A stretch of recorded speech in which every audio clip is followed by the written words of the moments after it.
Hello my dear students and welcome back to my channel. In today's video, we are going to do the activity 1.1 of your class 10th science. So for this activity, we have to take magnesium ribbon. Now this is the magnesium ribbon which is exposed to air, and we can see that there is a layer of magnesium oxide on it. So first of all, what we have to do, we have to take a small strip of magnesium ribbon, and with the help of sandpaper we have to remove the protective layer of this strip. So with the sandpaper we will remove the protective layer of this magnesium oxide from this magnesium ribbon.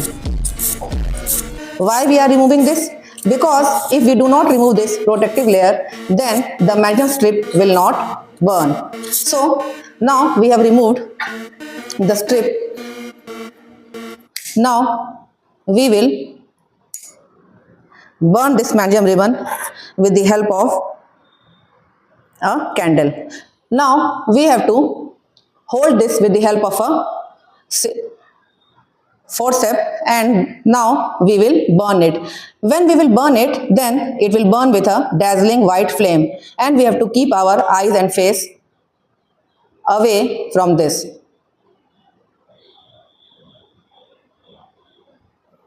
See, now this is the dazzling white flame of the magnesium ribbon burning, and we will see that after burning, the magnesium is being converted into magnesium oxide, which is a white colored powder in the form of ash. This ash can be collected here.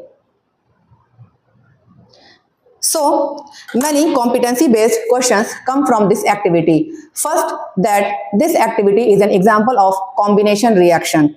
Means magnesium burns with the help of oxygen and it forms magnesium oxide. Then the color of the magnesium oxide formed is white in color. Secondly, why we rub this magnesium strip with the help of sandpaper? So we rub this with the help of sandpaper to remove the protective layer of magnesium oxide formed on the magnesium ribbon due to the action of air present in the surrounding. So then the second, that which type of reaction is this? So this is also the reaction of oxidation. Means oxygen is being added to the magnesium. So it is also an example of oxidation reaction. So this reaction is combination reaction, oxidation reaction, and also we can see that when it was burning, then heat and light was evolved. So it is also an exothermic reaction. So this was all about today.